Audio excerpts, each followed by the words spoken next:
All right, welcome back to Unleashing the Baseball Mindset. And this is podcast number 5. Today, we've got a very special guest, Chad Durbin. And again, we've got Coach Gocho here. We've got Coach Chris Pike as well. But Chad, you've had a pretty impressive career. You've done a lot in baseball, in the major leagues, and I know with coaching and things like that. So welcome to the show.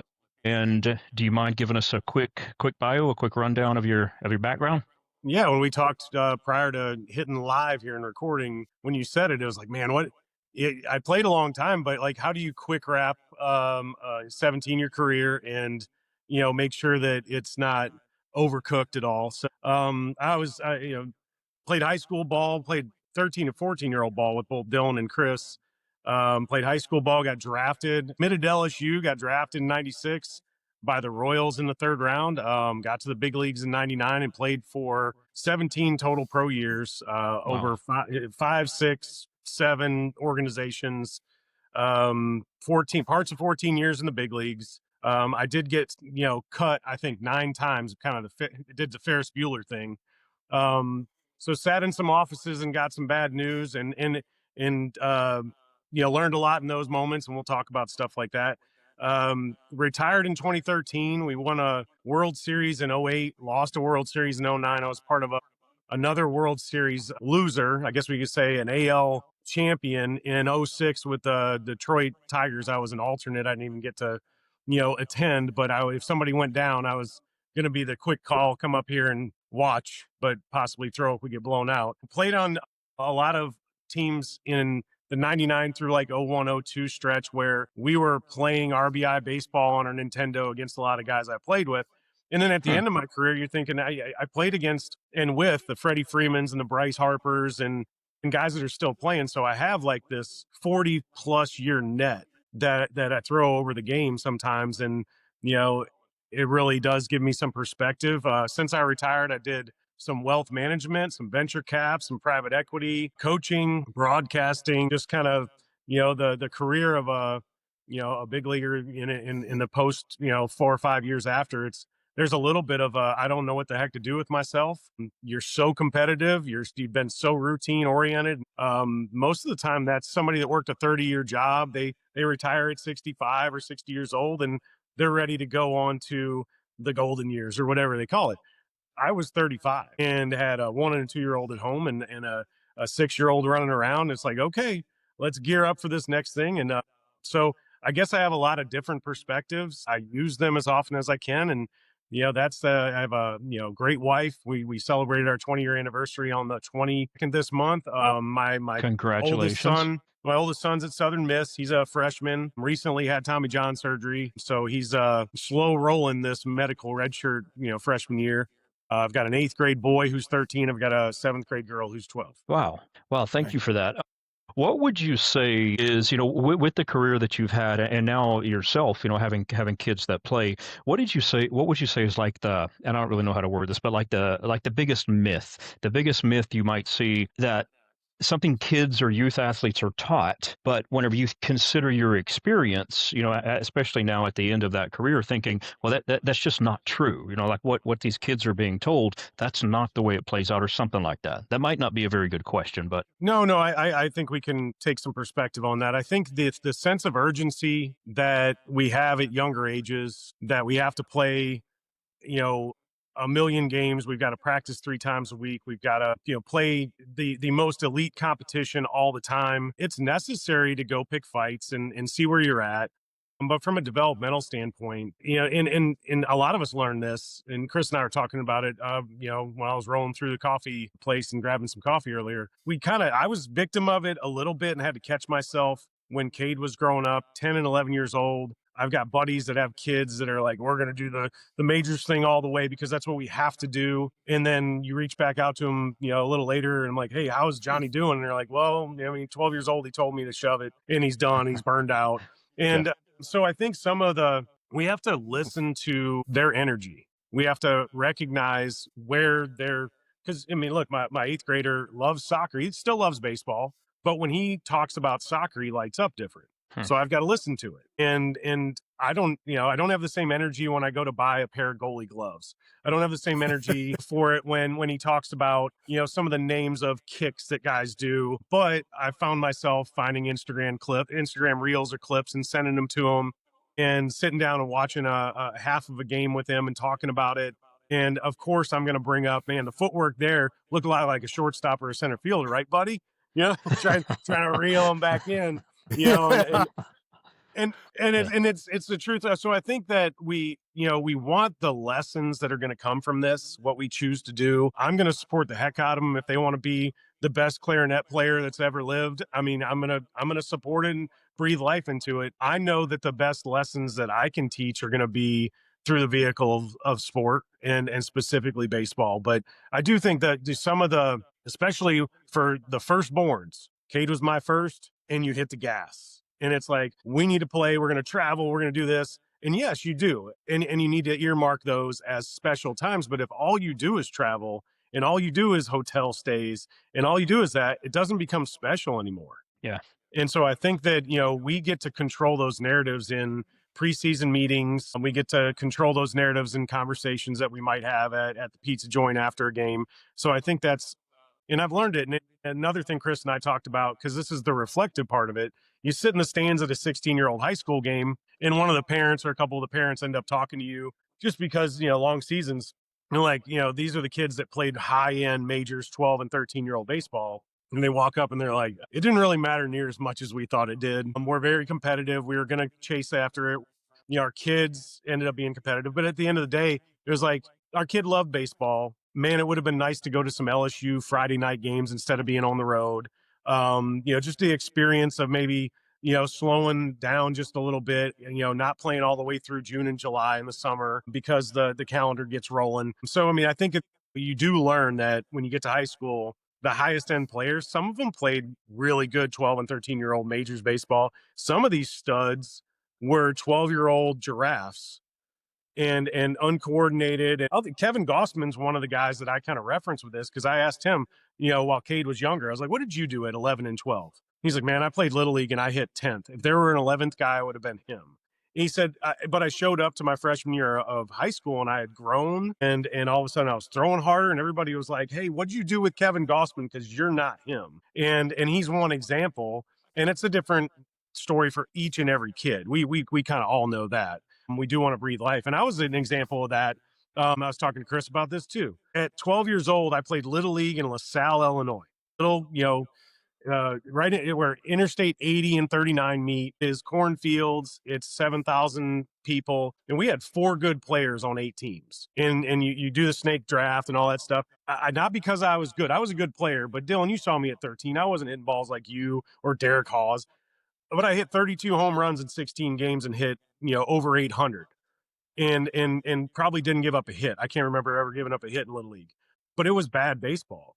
And then I Mm. came down here to Baton Rouge, Louisiana, and every kid that I saw was advanced and moved right. And, so I hit the gas around that age because I had to, not because my mom was telling me. She was kind of like, really? You're going to do this on Tuesday and Thursday nights? Like, that's the kind of a pain in the butt. How are you going to get there? Like, the logistics kick in for a parent. So I think some of the myths really exist in the fear of missing out or Hmm. man, Hmm. he's not going to be good enough if I don't do this, if I don't do that. Hmm. The truth of the matter is, and that might exist for kids that are going to play a little bit of college and maybe go, NAIA route. Yeah, they might have to do everything in their ability to just get there. But the guys that are going to be really, really good, it doesn't matter. They could But pop up out of Wyoming and be, the best yeah. player on the field. Well, and you bring up such a good point there, and I think a lot of it too, whenever we look at the data and everything, age at which someone is pushed, makes a big difference. And it tends to be like right around puberty, 12, 13, or 14, and this is across all different sports. At that time for most kids, they have to decide if whatever the sport is, this is something they want to pursue.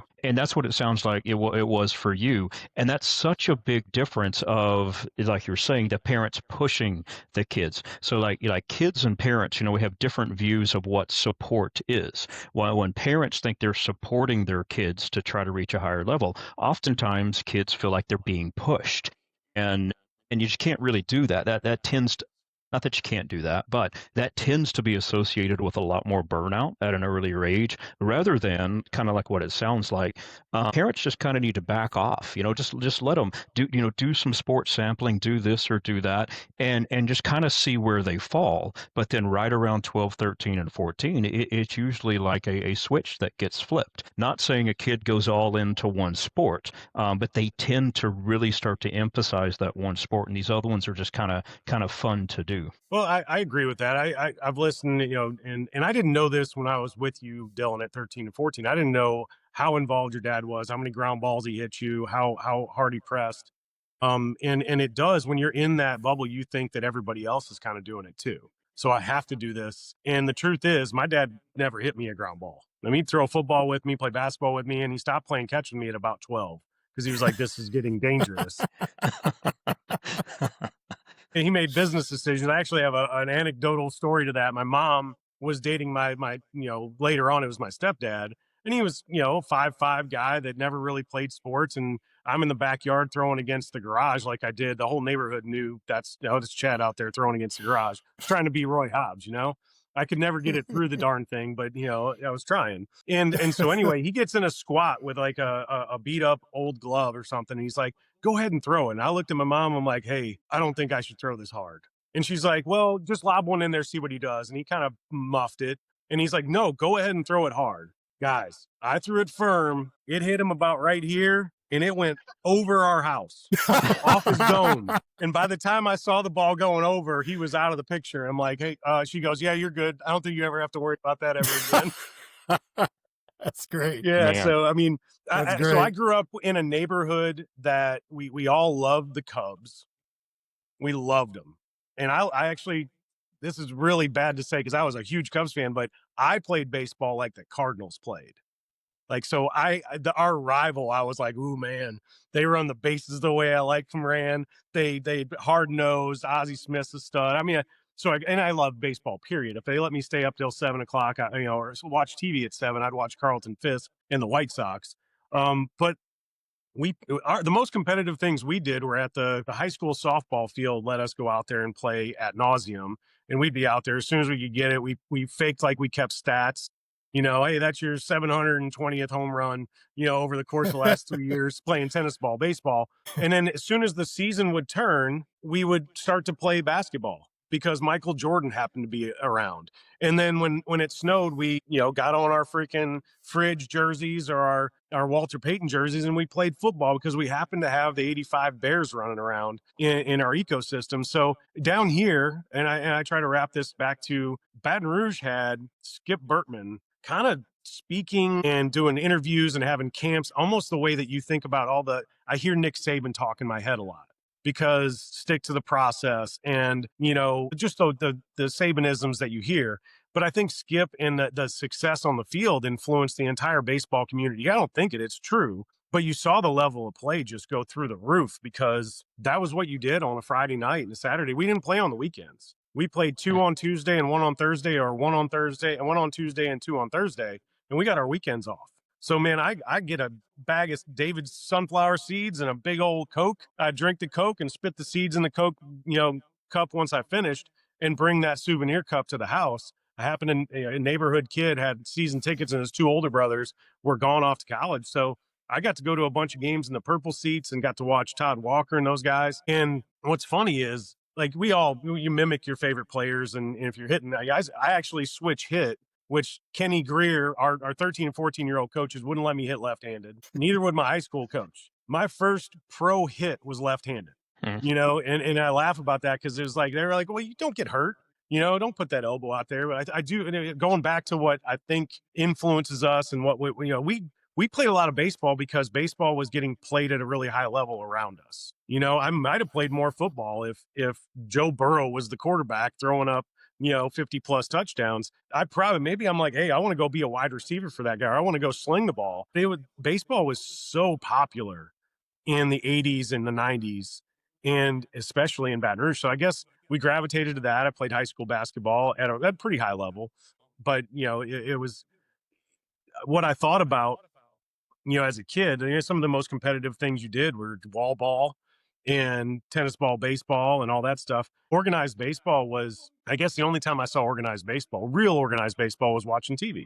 Listening to Steve Stone and Harry Carey tell me what to do to get behind a fly ball and throw it. I never played the outfield, but I could play it because I watched those guys play, Andre Dawson and Jerome Walton and all those guys. So, I don't think our kids watch entire games ever, which is fine. But I see them do things where we're like, I have to teach you to do this as a coach because you don't have any other way to emulate it. You've never seen this before. So I've got to coach it into you. Whereas you were arm faking to first, throwing behind the runner at third because we saw a guy do it on TV. And then we went out to LSU and we saw, one of those guys do it.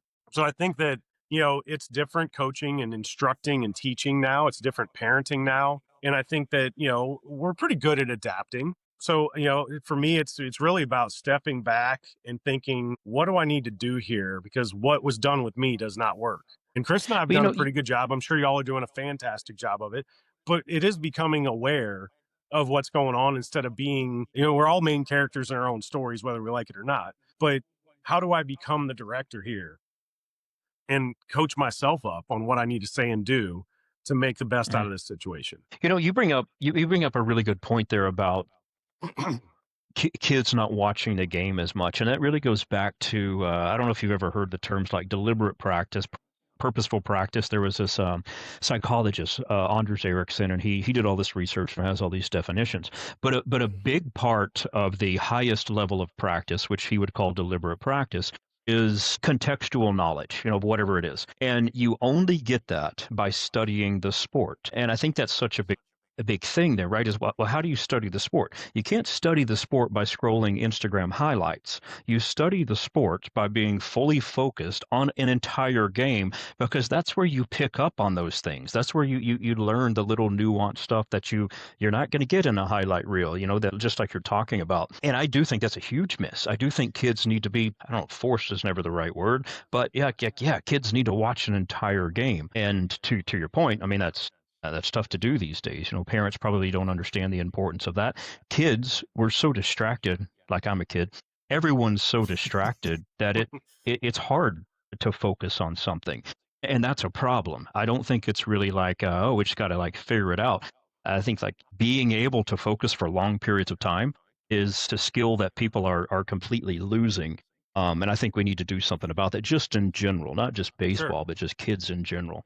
So that's a really important part of, hey, you had to sit there and watch the entire game, but that made a huge difference in your knowledge of baseball, which makes a difference whenever you're actually playing. Yeah, you gain that knowledge and it's really gave me the freedom, maybe the artistic side of sport in that I'm gonna try to do what this guy just did in the backyard against a wall and then try to bring it straight into the game and see if it works. And somebody tell you, hey, where'd you learn to do that? Like honestly, sitting in front of my TV at the house with the WGN on. But some of those characteristics really helped me out. I was thinking about this the other day, listening to y'all's podcast with Chris the other day. And it was really some of the challenges that might have hit me differently, where maybe you're learning a new pitch. Hey, there's a new grip on a changeup and you're in double A or you're in the big leagues and you're like, I'm learning this new cutter. And the success that I had as a kid trying something new out, changing the way that my feet were set because, Jack Clark did it or Ryan Sandberg swung a certain way. I'm going to try it out right away. And I would have success with it or I'd fail and try something else. But I wasn't afraid to bring it straight into the game because I'd done it before. And There you've was no never, fear. sorry to interrupt, but you never had a coach deter you from that? Like you could go into a game, try something completely new, and then the coach didn't care. And I say that because I feel like today, especially whenever you get to 12, 13 years old, as competitive as they are, a lot of coaches would be like, no way you're going to try that. And I might be wrong. I mean, my son's 6, so he every day's different. But Well, I think, and this is a weird dynamic in the minor leagues. You have your pitching coach and your hitting coach and your manager. They're on field with you for the 140 plus games. And then you have coordinators come in. And so the pitching coordinator comes in once a month for like 3 days for a home series or whatever. And then he bounces, goes to the next place. Same thing with hitting guys. Same thing with like a minor league director. They come in uniform for like BP. Maybe you go through some team fundamentals and then they get back in their front office gear and they go in the stands, they watch the game. And so you had this dynamic where a guy like that would come in and introduce something and they're qualified. It would be like if I were a minor league director, or a pitching coordinator, I'd come in and see something and introduce it to someone. And some coaches would be like, hey, so let's stick with what's work versus having the open mind of, hey, let's try it out. If we like it in the bullpen, let's roll it into the game and let's find out whether it's worth the crap or not. It does Hmm. come down to the coach and I guess at the developmental level of the minor leagues. If it fails, it fails. Give up a 2-run home run on a changeup, you're like, it didn't work. But at least we know now that it either needs to be better location or it's a horse crap pitch, whatever it is. But you're able to, go after failure and success kind of with some vigor and then process from there. And I do think we do that at the youth levels, but like I would jog out to a field at 12 or 13 to talk to the pitcher and be like, hey, you remember, us talking about that pitch? Let's throw it right here. And if it doesn't work, it doesn't work. So what? And then you jog back in and you're like, all right, here we go. And it doesn't work, or they spike it and they get down on themselves and the catcher's like, what the heck was that? Like, I can't make a second trip because I have to make a pitching change, but that backfired. But so what? We just taught them that, taking a shot right here is okay because we might need this when Yeah. the season gets a little more hairy and we're playing in a big state tournament or whatever. So you're Yeah. teaching them the value of, failure is not the worst thing that's going to happen. And there's a tether between failure and opportunity and success. And as long as we're able to do that and kind of teach them that, hey, it's okay that you airmailed that throw, but that was a hell of a, like, you went behind second base bag as a shortstop, spun, and you threw it into the other field. But man, it was a hell of a play other than the throw. Yeah. I would rather use, and I had to tell Pat Hallmark is the UTSA head coach. He was my catcher all the way through the minor leagues. And he was asking me, because he's got kids, he's like, so what do you catch play? What do you do? And Chris and I, he heard me say this a bunch. I don't care if they airmail their partner. I care if they baby the ball. I care if they throw one short because they're scared to let a ball go. You throw it hard once we get back and we're coming back in. If you airmail the guy, but it came out of your hand pretty good, so what? And Chris heard me say, so what, a ton over the years because a guy doesn't execute in a moment. It's like, go watch these big leaguers in the World Series. They drop fly balls. They make bad throws. They don't block as a catcher maybe the way they should. The pitcher balks. Like, it's going to happen. So what? How are you going to respond? That so what mindset though. I mean, that's such an important thing to teach a young player. And I don't think people are teaching kids that, but I don't know. I don't know at that level, right? I don't do any coaching. I just kind of watch my son, and my son has a wonderful head coach. But I think like that mindset is like the most important thing, because baseball is a game of failure, like we've talked about over and over and over. And I really think like what separates the good from the best players is just how they get past that failure. And if it's that so what mindset and you're teaching that to them at a young age, I mean that's incredible to me. Jump in here because there's a story, Chad, that I want you to tell. It's perfect example of this. And I know the story, but I don't remember exactly. You tell it. You're in the minor leagues. I don't remember if it was your curveball or maybe it was a two seam. There was a pitch that they took away from you, and they said you're not going to throw this. You're gonna.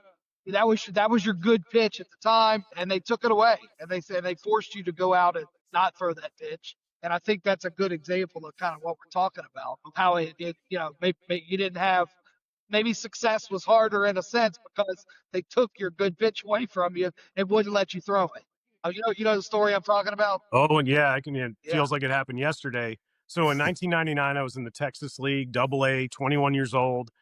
The Double A is a prospect level. Everybody's bigger, stronger, faster. They're a step away from a call up. And about halfway through the season, I was rocking about a 5.5 ERA. The Texas League is a bunch of small parks, thin air, heavy wind, ball in the air, it's gone. And I think I probably had about a 5.5 ERA. And in my manager, John Miserock, called him Rock, he said, hey man, and it wasn't one pitch, Chris, it was three. They took away my four seam, they took away my curveball and my changeup. And my changeup was an elite pitch. I could tell you it was coming. You weren't going to hit it. And I would go to it. When I got in heavy spots, it was like, I'll throw as many of those as it takes. My four seam was pretty lively at the top of the zone. Today, they would continue to tell me to throw it up there. They wanted it down back then, which is, probably part of the reason my elbow couldn't hold up back then. And then the curveball was pretty good. I just didn't get it called for strikes very often because they called the zone a little bit different than they do now. So they took all three. And my reaction, my response was, then what am I going to throw?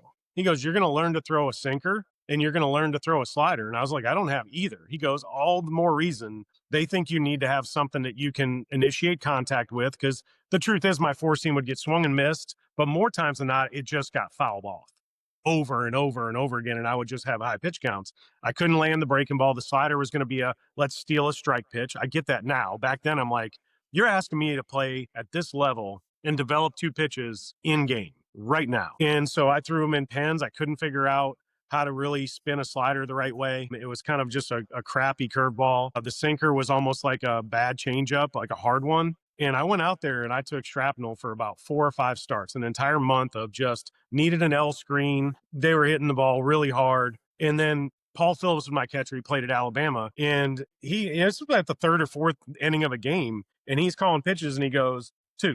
Like curveball. I look like a dog looking at when food gets dropped on the floor, but you know you're not supposed to go for it yet. You're like, hey, are you sure that? And I said, go again. Like, and he goes, 2. I'm like, all right. I ripped off one of the best curveballs I've ever thrown. And they were like, you're off the leash. Go get him. And I threw, I think it was 38 2/3, gave up like 1 run through the end of the year, ended up getting called up to the big leagues, going out to the Arizona Fall League and leading it in ERA. And then in spring training, earning my way onto the big league team again.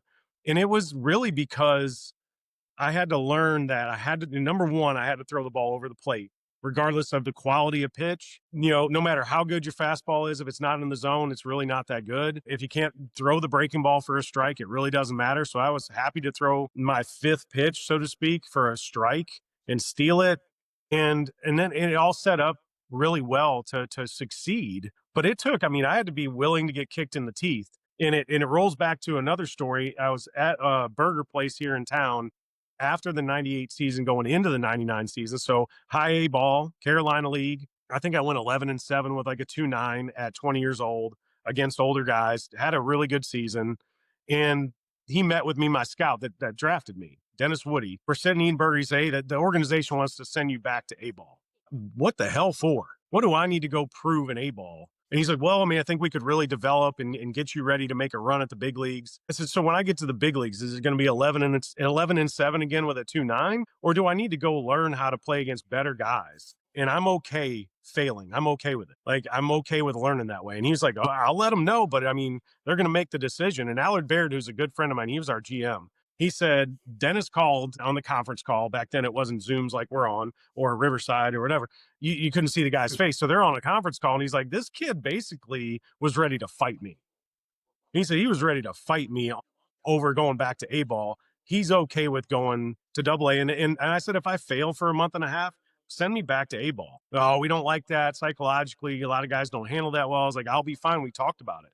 Like, I'm resigned to, like, if I'm not good enough, send my butt back there. And they didn't, though, with that 3.5, with that 5.5. Now, if I continue to fail and I don't end the year well, maybe I do go back to A ball. I'm not sure. But it was that willingness to get beat, to learn, that I was perfectly fine with. And that is a tough mindset to have, to learn, hit 200 for 5 games because you're trying to do something with your swing. That's tough. You know? Do you think you were, Dylan, like if you want to say something, I will request that you push the raise your hand button. Chris, you can chime in anytime. I know I'm running my Dylan. mouth. I'm sorry, guys. No, it's incredible. It's wonderful. It's wonderful. But a couple of things I don't like. So 2 questions, and hopefully one of them doesn't get us too far off. But I think the first thing that comes to mind is, are younger players today the same as you in that, well, going back to whenever you were told you couldn't play those 3 pitches, like, do you think you could go tell a young player that today and they would be like, okay, I'm going to learn what I need to learn to get better? Or are younger players today a little bit more full of themselves? I don't know if that's the right word to use. And I don't know if that question makes sense. But that's kind of my first question. Sure. My second question is going back to you being okay to failure, okay with failure. Was there a time in your life whenever that just started happening, or do you feel like you've just always kind of been that way? I think Dylan has described you as always being that way from the time you came out of the womb. That's just the way you lived your life. You know, maybe it was, Dylan, you never saw me play basketball. I was always a baseball player to most guys, but high school basketball, Woodlawn was a larger school. We played against really, really good competition. And some guys, maybe I was almost as athletic as them, but they were a better basketball player. And I had to get better to guard them, or I had to get better to keep them from taking the ball from me in the offense. And I think, in practice in basketball, our high school coach was adamant. Like, I need you handling the ball because you shoot free throws at 80% level. We got to protect it. If they foul you, we're going to win because you're going to make it. You handle pressure well. But right now, you don't handle the ball well enough. We got to get better. And it was a willingness to learn how to protect the ball, which means you got to dribble with your left hand. It means you got to, change directions. You've got to feel a double team coming. And I wasn't as skilled as I was at baseball, where honestly, I could just roll out there and I'm going to hit 400 in high school. I'm going to steal bags. I'm going to make plays. I'm going to go on the mound. And I'm going to throw strikes. And my strikes were good enough to get most high school hitters out. So I wasn't challenged as much. Basketball really taught me that if I struggle enough, I'm going to adjust. And because, nobody puts their hands up the first time somebody fakes a punch until somebody hits you. And then you're like, wait, I didn't like that at all. So I'm going to adjust. I'm going to make the adjustment. And I guess there's a willingness when your goals are what, anchors the wrong thing because I'm pointing up, but it anchors you to the goal that you're willing to dangle a little bit around and learn how to climb back up there. That really was because I wanted to be a big leaguer. I don't want to be the best AA player that's ever lived. Yeah, Like, yeah. what do I need to do to get to the big leagues? And I honestly didn't think I could go from AA to the big leagues. And that was a surprise that I found out could happen later on. I just like, what do I need to do? And then most of the guys are looking at me like, you're 21 and you're better than most of us on the field. So stop complaining. Stop. I was like, I'm not complaining. I'm just saying, like, this is a lot tougher than I thought it would be with these pitches taken from me. And I just had to figure it out. And it meant that you couldn't pull the freaking sheets at the hotel over your head and make it go away. How do I work on it every day? Which maybe I didn't work as hard every day on command or, covering first base, making plays. And it just made me appreciate the things I could control versus just being good enough to be there.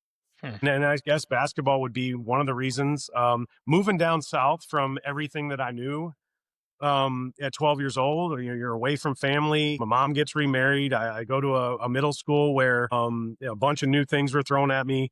And I guess I was just constantly adjusting, and baseball was my escape to some level. I will give credit to the players. Like, guys we had on that team maybe we had pricks, maybe we were all pricks, but I thought we were all really good guys that were all pulling in the same direction. The coaches really weren't micromanagers. Maybe they didn't have to be because we were really talented. But I thought that the platform was ours, not theirs. And they just kind of directed traffic. And I thought that was really like the best thing for a lot of us was that we all played together instead of against each other. You mentioned that about struggling too, and I think something that I see in the younger generation, they don't realize the importance of struggle, and I like to explain it. Like whenever you're lifting weights, you feel like the burning, right? So you can feel it, right? Something's happening, you can feel something happening, all that type of stuff. Whenever we're trying to learn a new skill, however I pronounce that, we don't have pain receptors in our brain. So we can't figure out, like the brain doesn't burn whenever we're trying to learn a new skill. But what we do feel is frustration. And frustration is equivalent to the burning that you feel in muscles. So what I try to encourage people to think is when you're frustrated, that means you're in the right environment. That means you're pushing yourself to a level to where, just like you said, you either adapt or you don't.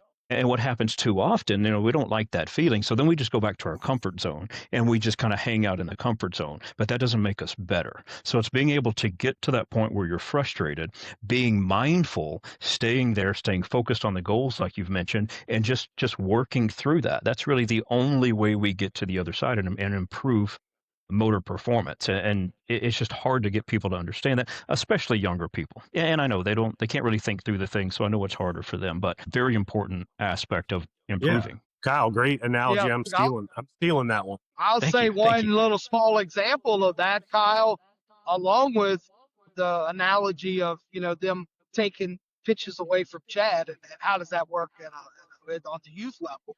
I'll tell you something I heard Chad say 100 times to our pitchers over the years. We would have a pitcher struggling. First thing they learn to throw is a 4-seam fastball, right? Well, these young boys struggle. Maybe they struggle a little bit. First thing they want to do is, well, let me try to throw a 2-seam. And I can't tell you how many times I heard Chad say, hey, you don't get to just throw a 2-seam. You've got to earn the right to do that. Learn how to throw the 4-seam for a strike, and then we'll do the 2-seam. And so I think to me, Kyle, it's kind of what you're talking about of is staying in that struggle zone and figuring it out instead of like they forced Chad to do. Maybe you're going to struggle with this slider and this sinker, but hey, those are your only two pitches right now, so you better figure it out. And Yeah. obviously he did. So it's kind of the same thing. So there you go. Yeah, you hear so often, you see it on the Facebook posts and all this stuff. Parents that are posting about their kid being in a slump and what can they do to get them out. And I think the best response to that is you don't. You let them stay there because that's how they figure things out for themselves, and that's the only they can really only way they can really start to build. But I see it. My wife and I talked about this the other day, and again, my 6-year-old who's pretty talented, but he went 2 games with not hitting anything in coach pitch. So they're trying to connect on purpose. But then Hank my Aaron, wife, yeah, but then my wife is like, well, what's going on? What can we do? And it's even hard for me to think like, I mean, we don't do anything. We just let him play the game. I still try to think too of like, well, maybe he's whatever. He was swinging like incredibly low for some reason. So I even try to think through these things, but we shouldn't. They just and kind of work He through it was watching themselves. Teacher But Man it's on YouTube. Aaron, He was, and one of Hank Aaron's quotes, which I've used a lot over the years, is talking, he said, anytime I was in a slump, he said, the only thing I ever did was just keep swinging. yeah, That's the only thing you do. Yeah. I'm not yeah, changing anything. Yeah. You know how to do this.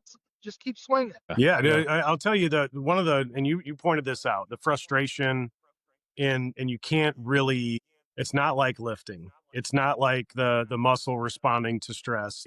Chad Durbin, my son, at 11 and 12, was a good player, but he wasn't great. He was on a team that was good and not great. And he got in the car. We're in Zachary, Louisiana, and it's about a 35-40 minute ride home or to a restaurant in town, either way. And he got in the back, tears rolling down his face, and his mom's a pit bull too.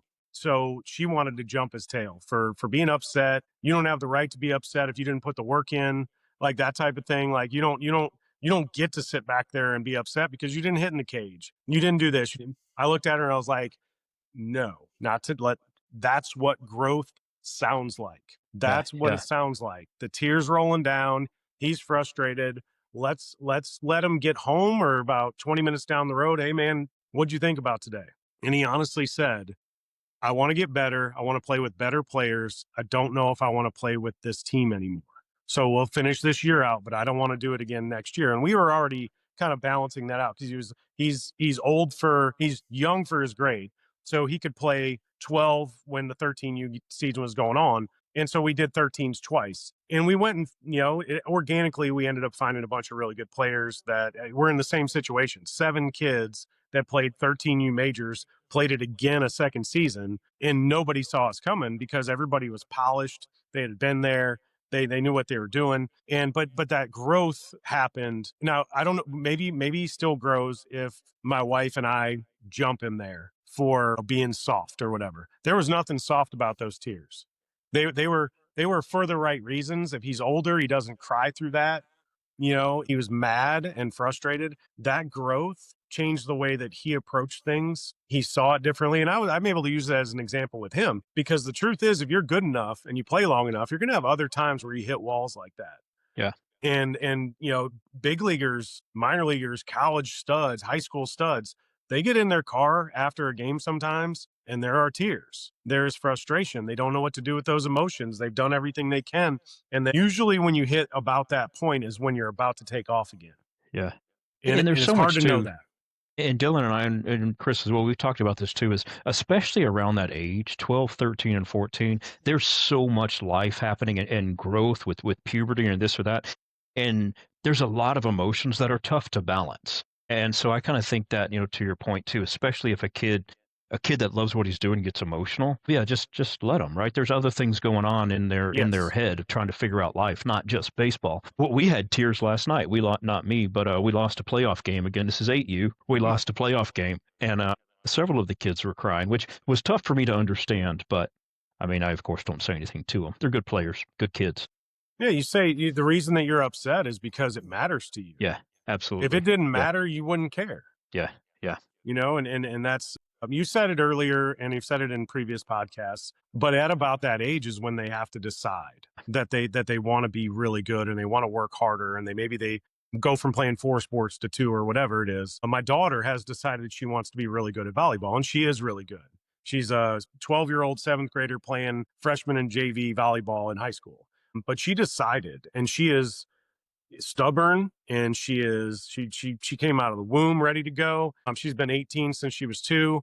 All of those things are her truths. So for us, it's easy. Like, I'm completely going to support that. Having my 13-year-old he could be really, really good. He's going to throw the piss out of a baseball. But he's never really. It's all haphazard. He's happy to be wherever he is. He has not made that decision yet. Mhm.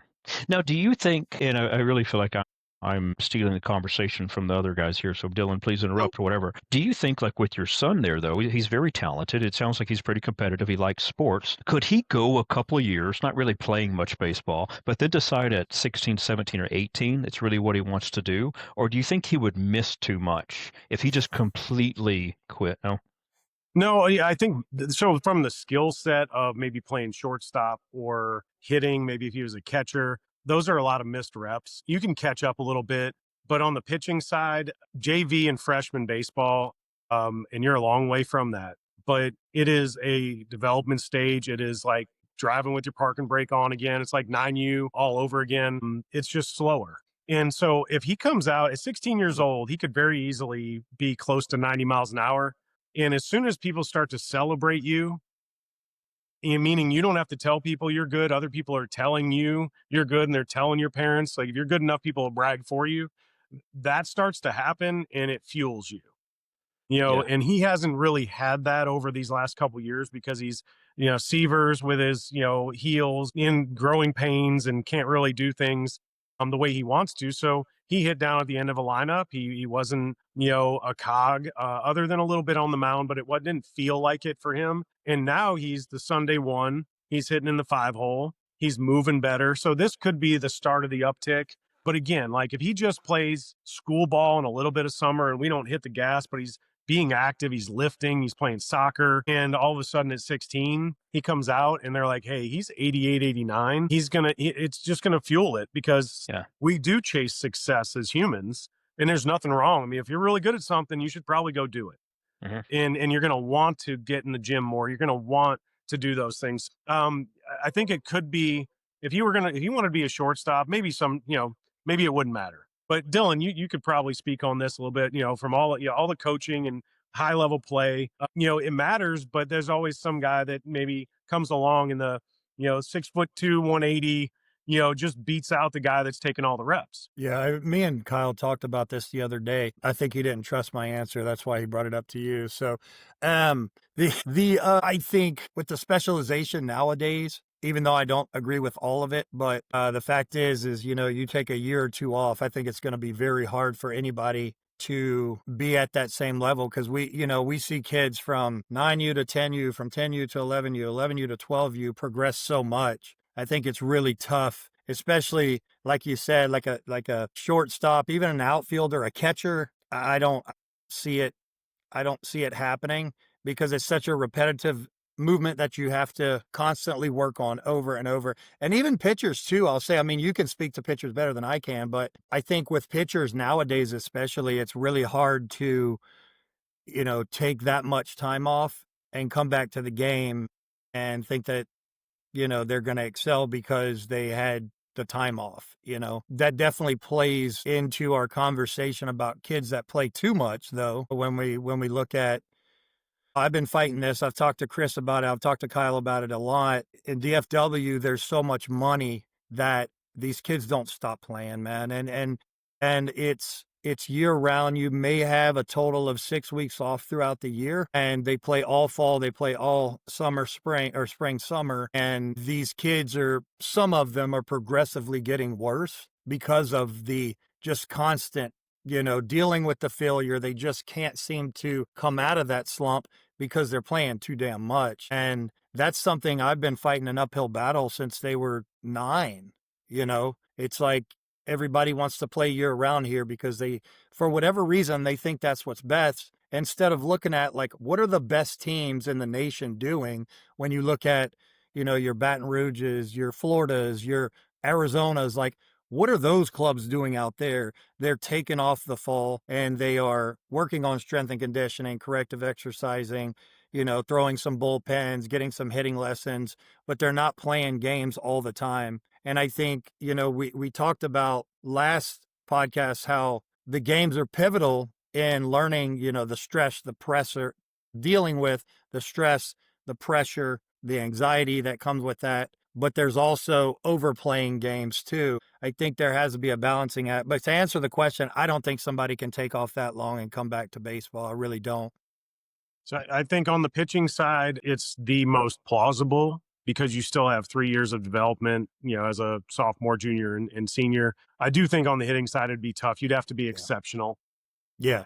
I think you could be an outfielder. I hate to say it that way, but I think you can make reads if you played wide receiver during that time or you were on a basketball court. You can make that adjustment. I do think that the specifics, a switch hitter would be in dire straits because of the level of a middle infielder, just the extra reps. I think about what y'all were, and I guess we've all seen Forrest Gump, the movie. And if you haven't, there's a scene where young Forrest has his leg braces on. He's walking very slowly because he's got bad legs, and he has a moment where he's running from some kids chasing him, and his braces come off, and all of a sudden he's just lightning in a bottle. He can fly. And I thought that I got that every year. We would stop playing in July. We'd play maybe a little bit of fall ball, but in fall ball for me was showing up on a weekend one day, throwing a couple innings, playing some shortstop, and then going to basketball practice. And so I didn't really, I got this moment every spring where I throw a baseball, I run, I hit, and it was like, oh, I'm way better than I was 6 months ago. Holy crap. And I would get excited because I was like, I've got a chance to keep getting better. And so did Dylan, and Chris got better, and Tim got better. Like, holy cow, he grew 6 inches. And I think when we play and we're around each other all the time, it's hard to see the growth happening. It really takes a tremendous amount of perspective to pull back and see that. Whereas, it really is good for their growth to have those moments where, hey, take 3 months off, go hit in the cages, go to lessons, get in the gym when they get to 13, 14 years old. And when you come back, let's see what this new being is that you're going to become, because it is just a special time, from a testosterone level, from a growth level, and that uptick, man, it fueled me every year because it was like, I wonder what next year is going to be like. And I would get excited about it. And the same thing would happen with basketball. I all of a sudden would show up in the fall after playing baseball for 5 months, and they're like, hey, like, you got a little bit taller and you're grabbing the rim now, and you're able to, shoot a little bit easier from 3-point range. Like, what happened? I'm like, nothing. I got older. I don't know. But I was able to have those moments of so-called clarity because I wasn't in it every day. And that to me is there's a value to that. Taking that little bit of time off. Yeah, there is, and there's some good evidence too. I don't know the length of time, but again, going back to learning and stuff we've talked about, feeling frustrated and all this type of stuff.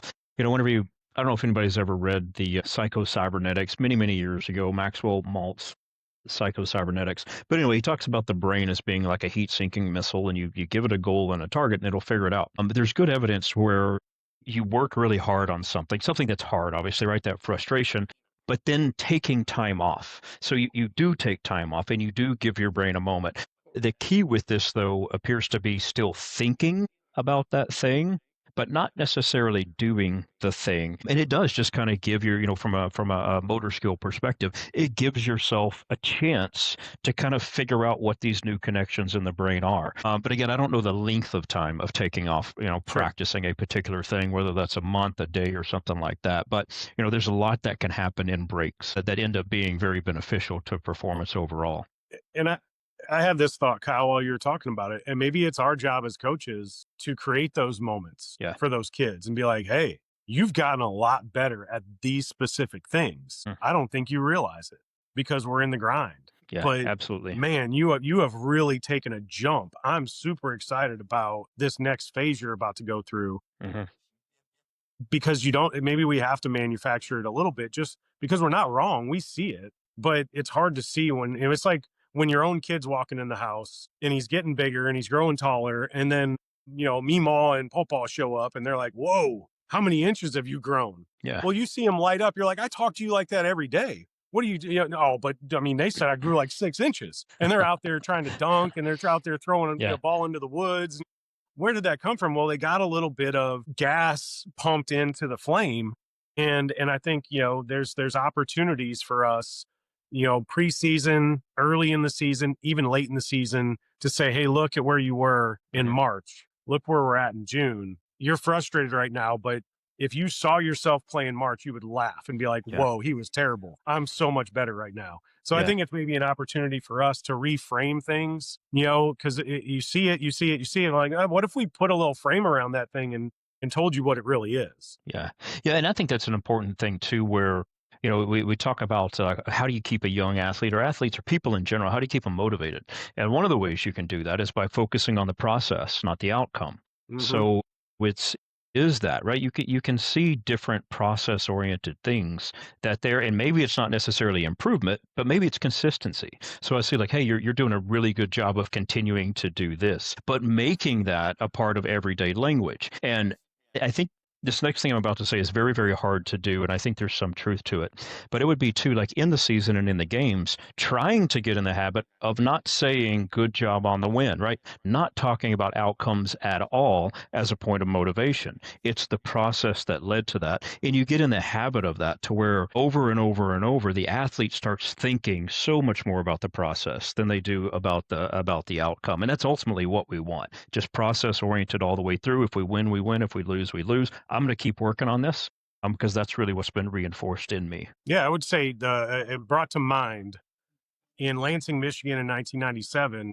I was, in low A ball, first full year of professional baseball, but I had the very lucky, good fortune of East Lansing and Michigan State's head coach being Nick Saban. And so I would go to Bob Evans and eat breakfast 4 or 5 days a week because I lived with a host family and sometimes you just want to get out of the house. And so I would go eat before I'd go to the yard, and I would grab a paper, local paper, flip it over to the sports section, and his quotes are everywhere.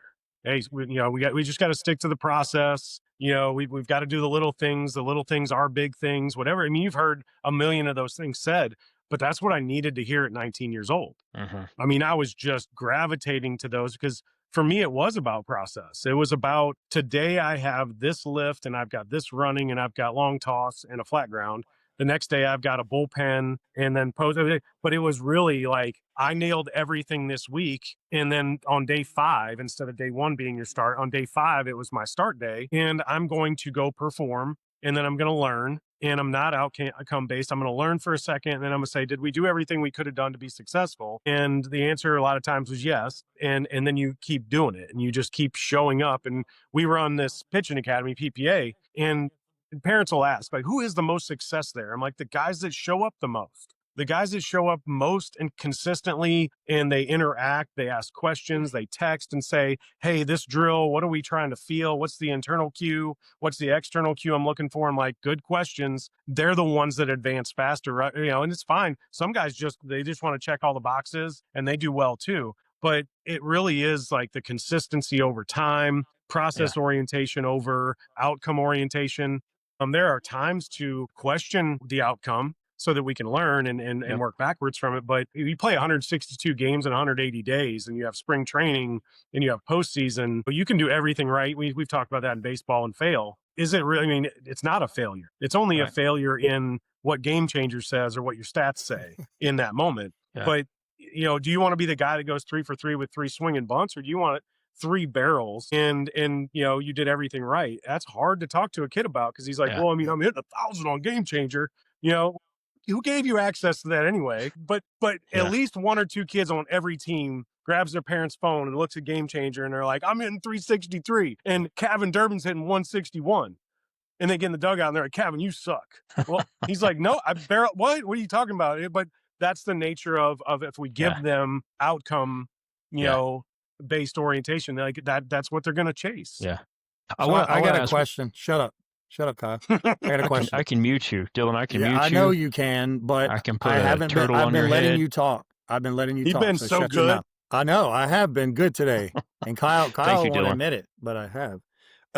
So to go back to, I mean, it kind of plays into all this, but when we look at Chad's journey, and we've talked about this on podcasts, me and Chris have talked about this, and we talked about kind of learning the behavior of dealing with failure, how the kids deal with it, how they're able to, some of them are able to be even keel, not ride that roller coaster of baseball. I talked about, for the season we played together, I talked about how never really seeing Chad being phased by anything. And, and then Chris spoke up on it, and Kyle talked about kind of the scientific rationale behind learning how to deal with failure, whether it be like, is there something genetically predisposition for certain people versus is it more of a learned behavior? It sounds like, and correct me if I'm wrong, but it sounds like through a lot of different things, whether it's, going play outside, watching the games to a full extent,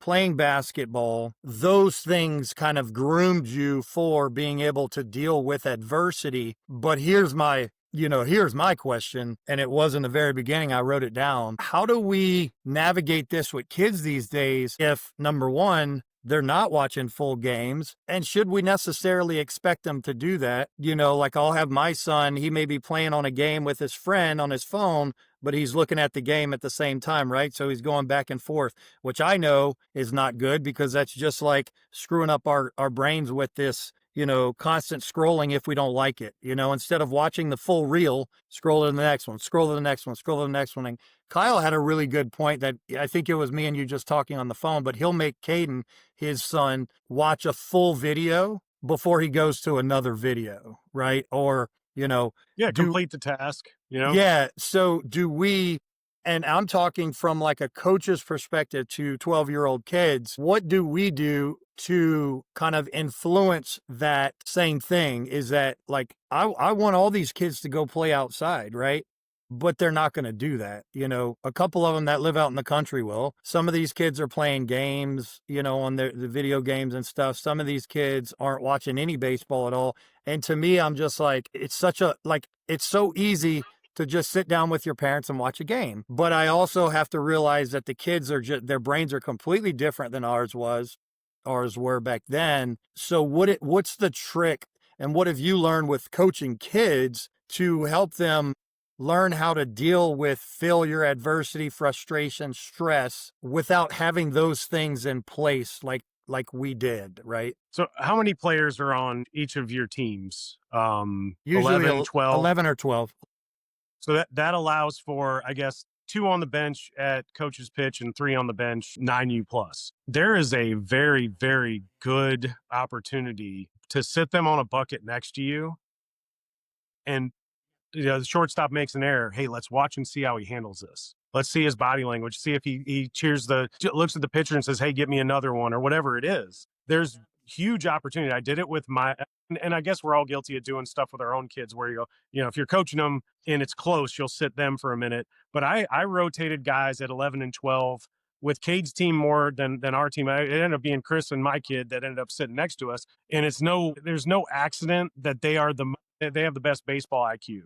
Some of it's because we're the coaches. I think some of it's because they sat on the bench and watched the game. And they watched those 2 innings play out before they rolled out to third base or second or whatever. And they could hear our dialogue. They could hear us pointing out something like, hey, what could have happened there? If that ball gets by him, center fielder wasn't backing up.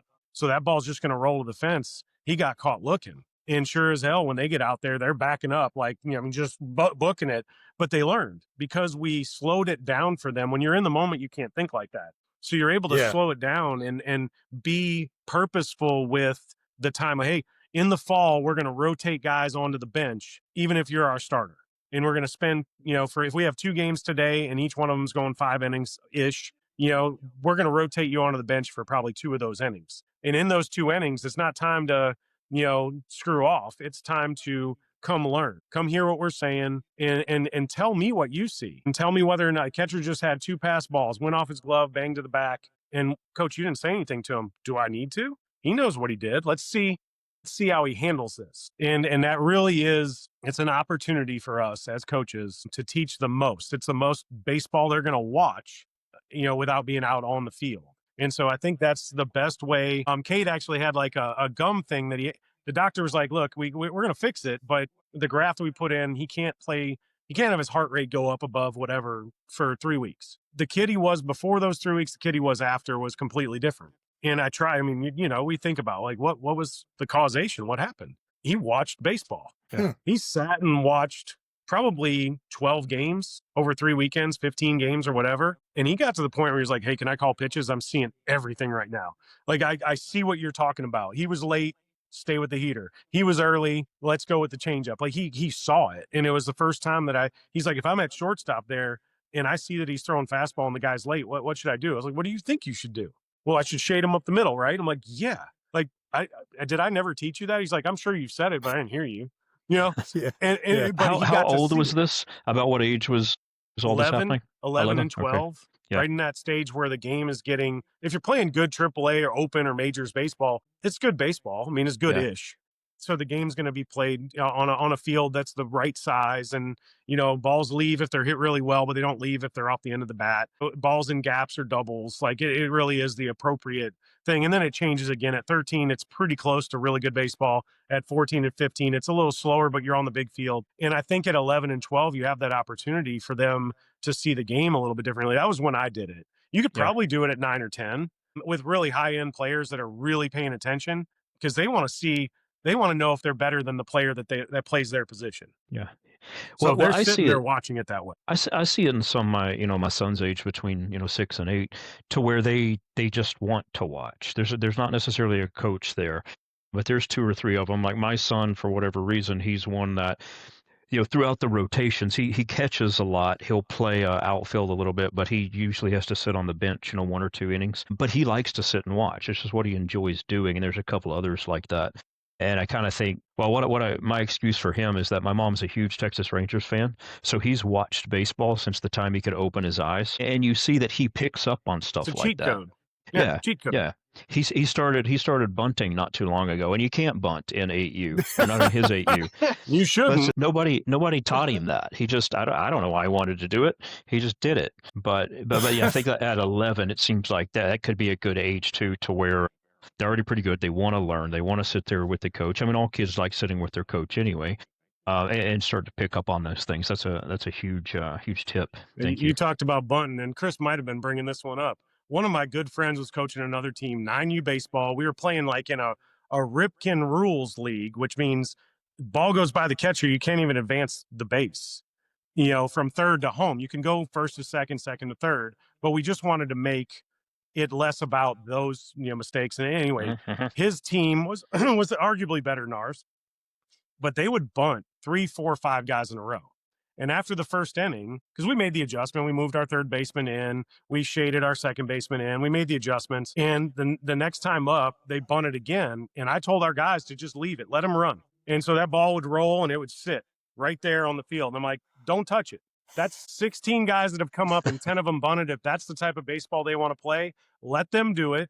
We'll let the 7 runs score this inning and we'll go hit. I'm totally cool with it. And he's like, what are you doing, Chad? Like, why are you doing that? I was like, why are you bunting in league play? Like, I understand to get a guy over, but they're 9. Like, that's not what any of these people signed up for. And I didn't say it loud enough for his side to hear it, but he heard me. He called me the next day. He's like, I think you're right. We got caught up in the tournament machine where you can win like that. I was like, I'm not signing up for it. If a team wants to do that, you're going to beat us 21 to whatever we score in 3 innings. We're going to let every bunt sit. Go ahead and run, and then we'll start. I'm fine with it. Our parents are laughing because it was frustrating in the first inning because the third baseman comes in, he airmails. Nobody was really learning baseball the way that it needs to be learned. Yeah. I can't remember ever bunting, period, until high school freshman year. I knew we probably did it with the Black Sox. I don't think we did. We hit absolute tanks. We hit a lot of home runs. So we probably didn't. We hit 63 home runs. But I knew the skill of bunting. I knew none of us knew how to bunt.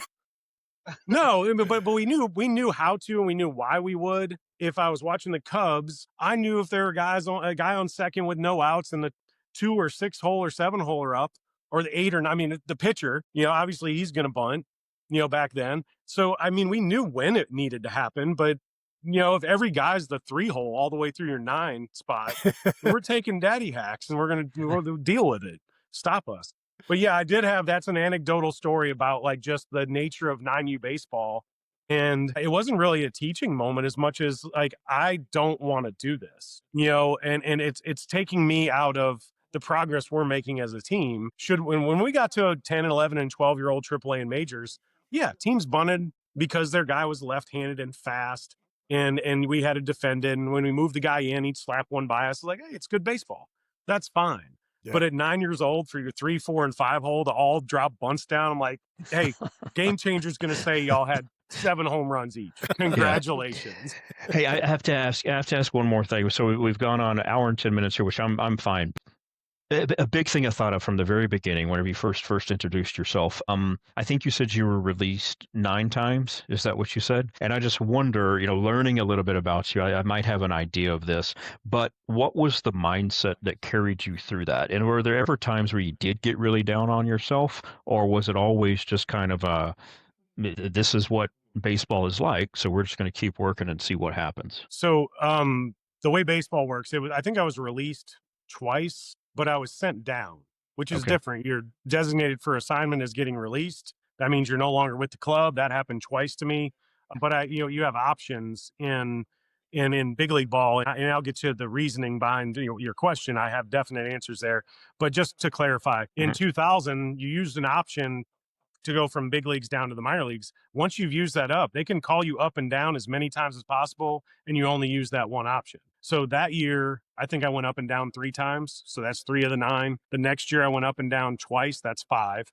And at that time, you got to think 2000, I was 22 years old. In 2001, I was 23. And some of those were transactional from, not making the big league club out of spring. You're sent down to AAA. But you sit in that office, and it's usually the manager, pitching coach, maybe a pitching coordinator, and maybe the GM. So there's 4 guys in the room, and it's just you. And a lot of times it was me and one other guy sitting in the big league clubhouse in spring training, and we're looking at each other like, it's either you or me. Like, you're either going to AAA or I'm going, and I'm going to the big leagues, or vice versa. And we never knew, because it could be the first guy that gets called in, or backwards. And to answer your question, you go in there, they tell you the why. They give you the why. They usually communicate it at a pretty high level. We're going to go with Max Suzuki because he finished the year last year and earned the right to, and he pitched well enough in spring. But we think you pitched really well, probably earned a spot, but we're going to send you down. You're going to be the first guy that comes back up. Here are the things that we think you need to work on. That maybe is a best case scenario. That's an easy drive home. That's hey, good job. Just continue to do the things you're doing. When you get sent down from the big leagues in the middle of a season, completely different feeling, because you already know it's coming. They don't catch you off guard with that one. You suck. You're not producing. It's a production level, and it's just a matter of borrowing time.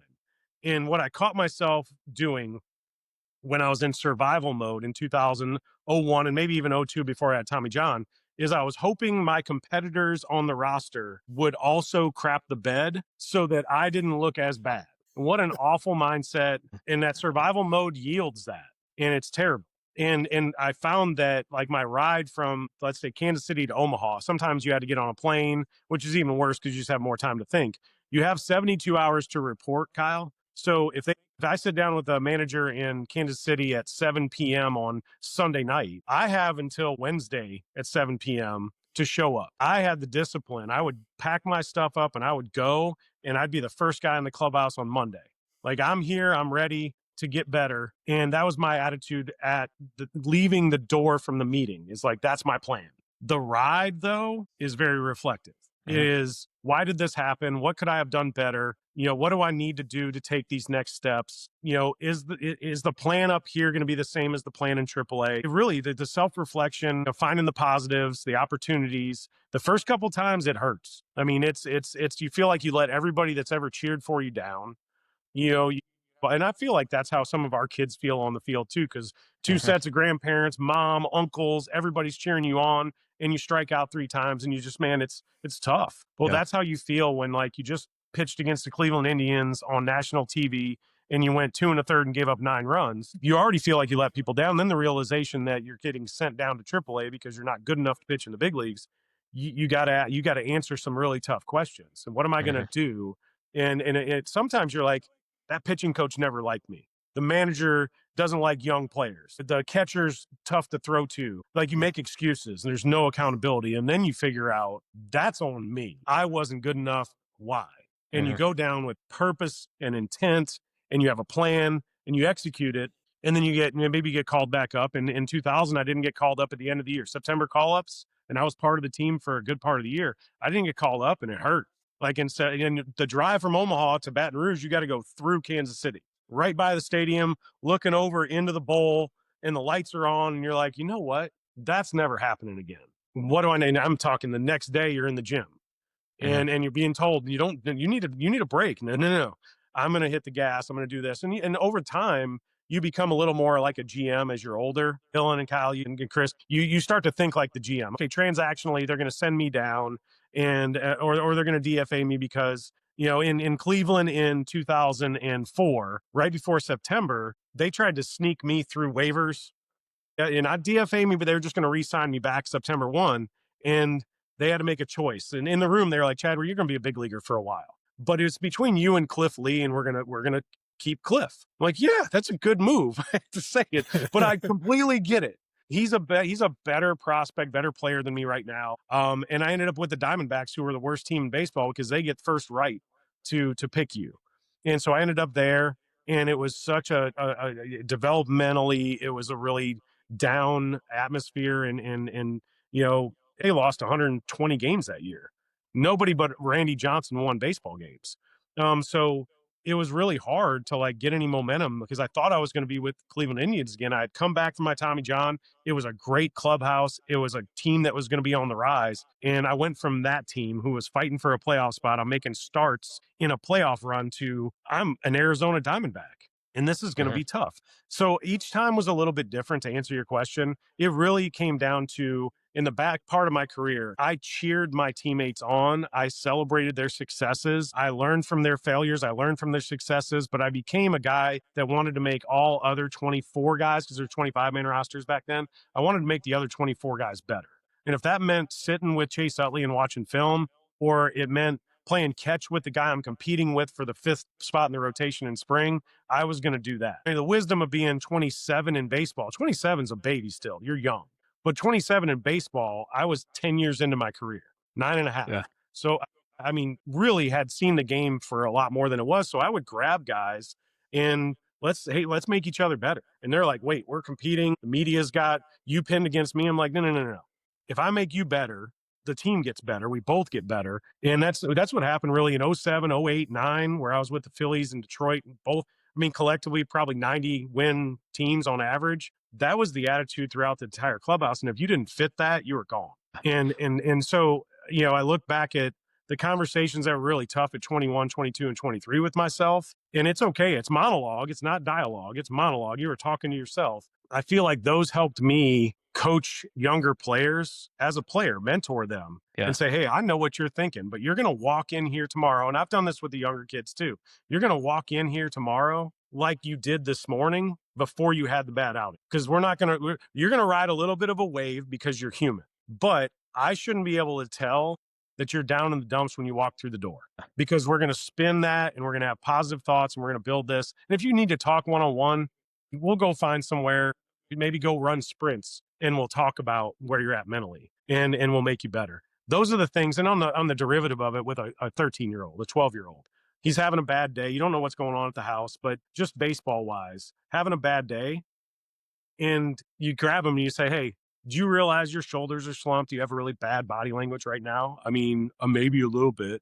And it's like, okay, how's that working out for you? Are you having really good moments while you're moping, or should we chest out? Let's peacock a little bit to be positive again. And you know what you can't do is cheer on your teammate and still feel bad for yourself. Yeah. So we're going to lift somebody else up, and we're going to make that happen. And you come tell me whether or not you still feel terrible. Yeah, that's incredible, and that's something Dylan and I have talked about quite a bit as well too. You know, this whole cycle of, you know, in the short term or in the moment of dealing with something that doesn't go your way. Kind of the last little part of that process of how do you how do you refocus? It's to focus on your teammates, right? You make an error, it sucks. You think about it, you figure it out, you get over it, and you get over it by going up and cheering whoever's up there next. You know, clapping them on. You know, whatever the case may be. So I'm glad you mentioned that, because Yep. I just kind of made that up, but it seems like you Yeah. lived. Well, Seems like I'll you, give you this you know, last example. I know we're running pretty close to wrapping up. But sometimes when these high school kids, and we have some talented guys going to some, big time D1s and maybe getting drafted, and they'll give up a home run against really talented kids. And they'll come in, man, I mean, he really got that one. I'm like, man, I hope you give up 200 more. And they're like, wait, what? I'm like, yeah. Think about what I said, and you tell me whether or not that's a dig or a compliment. And if you give up that many home runs, that means you pitched for a long time. Yeah. And I would tell guys that give up a home run, I'm like, I gave up 122 big league homers. Really? I mean, that's a lot. I'm like, yeah, it is. But what did I do after those home runs that kept me around? And that's kind of what I tell these guys is, Jamie Moyer gave up like 530 home runs in his career. Sign me up for that right now, because that means you did it for a long, long, long, long time. Yeah. And it's, so back to the basics of all this, because it's the mindset that you're really trying to teach through this podcast. It is not that bad things are going to happen. They're going to happen, especially in baseball. It is the response. How Yeah. are you going to respond, and how are you going to tool up so that you know how to respond and be aware when you're not responding the way that you want to? And that is really the true separator on mindset, is who responds better to adversity. Yeah. Yeah. And you see throughout a lot of different interesting things, whether we're looking at the Bible or neuroscience or performance here at a high level, there should be this emphasis on the gaps, right? So and then it's the gaps in between the performance. So each little performance of throwing a pitch, that's a very, very short period of time. But then I know with the pitch clock and stuff now, I don't know how long is that 20 seconds, 25 seconds? 15 to 18, depending on whether you're 15 to 18? in college or pro. So an average play in baseball lasts about 3 seconds, but then you have 15 to 18 seconds to think about it. And that's really where, or not think about it. Yeah. And that's really where I think when it comes to mindset and stuff, that's where the emphasis should be, is what are you doing in those gaps? Because that's going to really be the game changer, especially long term. You're trying to look at a long career. It's the mindset and the stuff that's going on in between plays, and just trying to teach that, getting people to think about it. That's great. Do you guys have any other questions or anything else we want to talk about? I'm sure we could keep talking. I have a bunch more questions, but I might wait to try to get you on again. Next week or the week after. We can definitely jump on and do it multiple times. Yeah, and just the information you've shared, the knowledge and wisdom you've shared on mindset, it's so incredible. And I hope a lot of people listen to this and to really start to get that idea, coming from somebody that has been in there in all different levels and really seeing like what are the important parts. So I'm very excited about this one here. Dylan, anything to add? Chris? No, I love it.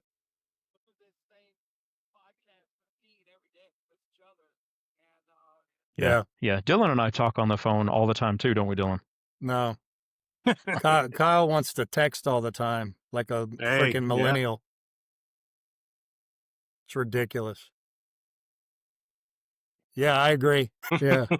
Yeah, I have a lot of questions, and I definitely want to run this back so we can dive in a little bit more. Definitely, we can earmark certain subjects and hammer just on that one or two subjects and knock it out. A lot of what I'm saying is not me kind of putting on this face for this moment. And this is just if we were sitting at a bar having a beer, or we were at walk-ons eating some queso and chips or whatever. This is kind of how I think and how I respond, and it's not for everybody, but it's certainly, I'm a product of what I did, and the successes and failures and the people I was around. I mean, you got to think as a young big leaguer, 21 years old, guys, I was around 40-year-old men with kids my age, and around coaches that were in their 60s or 70s with 50 years in the game. And they're giving me their tools, and they're, here's how you handle this, big guy. Don't tuck and run, show up early again tomorrow, continue to get your work in. show up again, be willing to get beat again. And that's coming from guys like, and it's not name dropping because it's my reality. That's coming from guys like George Brett and Bob Feller and Mike Schmidt and Ryan Sandberg. Like, those are guys I've been around, and you have the answer sometimes. And you're like, ooh, the other guy in the room might be able to answer this better than me. And I'm just going to fade into the freaking bushes like Homer Simpson and just see what Mike Schmidt says here, because somebody asked a really good question. And his answer's close, but like, it's just a more experienced, more mature answer because of the scars that he's worn. And I think that's been the value in being around a lot of those guys over the years. Yeah. The hard part really is, and it's what you're experiencing right now, is you can do it yourself because it's easy for you to handle certain situations. How do I teach a kid or 11 different personalities and their parents and everything? How do I instruct that moment? How do I, give him the tools when he's a hard on his sleeve guy versus the stoic that I've got that probably needs to hear words too, but you almost leave him alone because he's not a problem. Yeah, I really think the best general answer to that, and I didn't bring my T-ball trophy to make sure y'all knew that I do have some experience. Example, right? Especially young kids, old kids. Everybody's going to learn better by the example you set. So if you're able to maintain a level mindset through the highs and the lows, and they see that, I think that's one of the best ways to get across to all different athletes. It would be helpful if they could see their moms and dads also acting like that. And they don't all the time, but I really think, it doesn't take words to teach that very effectively. It just takes your attitude and your actions are really the most important thing. So, well, that's great. Thank you so much, guys. I think this was very good. So, Chad, thank you again so much for your time and sharing some of that information. Chris, Dylan, thank you all again for being on here. That's it. All right, guys, I'm going to go ahead and yeah. All right, I'm going to go ahead and shut it down here. Thanks again, everybody. Thanks. Bye.